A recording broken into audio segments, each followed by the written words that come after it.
All right, y'all. I'm going to get y'all right in my car, okay?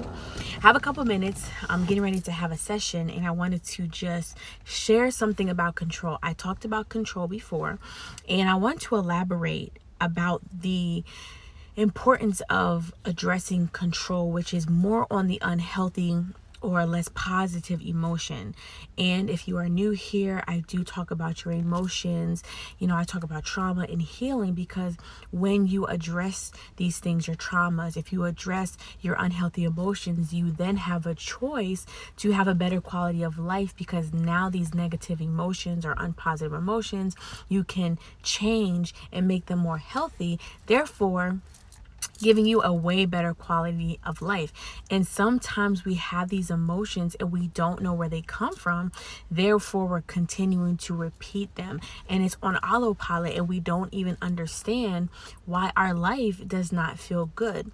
So the book I'm going to be referencing and reading from is by Anna Segal, The Secret Language of the Body. So this is going to talk about what happens with control and how it can affect other areas of your body.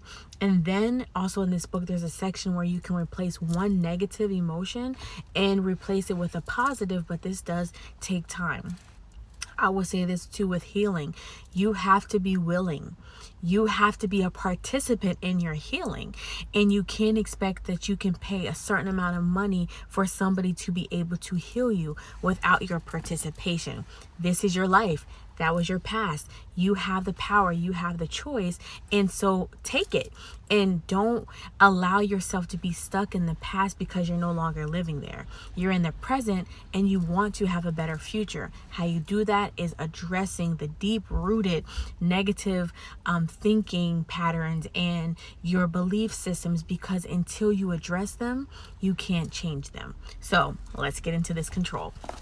Many people limit themselves and their opportunities by trying to control themselves and the people around them, creating a lot of stress, worry, and tension.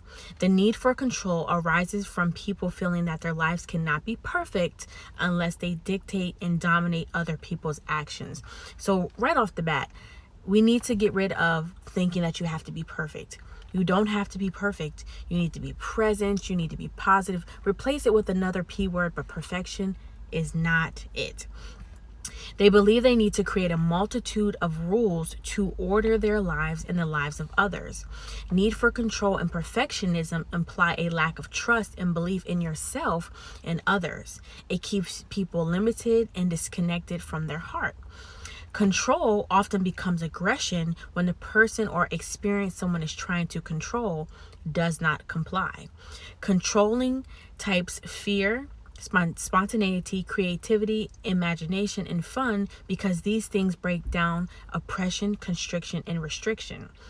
On a physical level, control can bring about brain tumors, acne, I want to say agoraphobia. I don't know how to say that, y'all. Sorry. Allergies, anorexia, asthma, baldness, bulimia, cancer, deafness, diabetes, frozen shoulder, frigidity, gout, hernia, Hodgkin skin disease, inflammation, irritable bowel syndrome, migraines, ovarian cancer, paranoia, Parkinson's disease, repetitive strain injuries, headaches, ulcers, and there's so much more.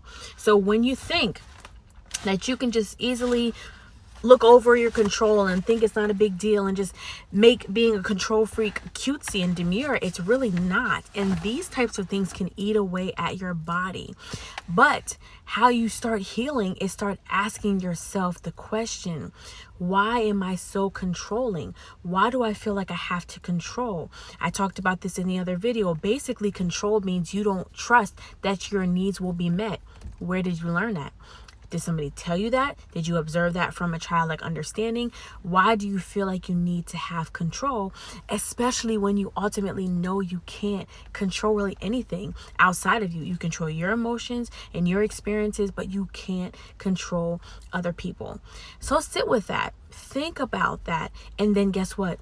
You have the power and the choice to be something different, something less controlling. And you didn't just become controlling overnight. So give your spouse, yourself the space and grace to unlearn how to be so controlling, because this is something that's probably deeply rooted, that you've seen in your subconscious literally just has you doing without you consciously knowing it. So hope this helped.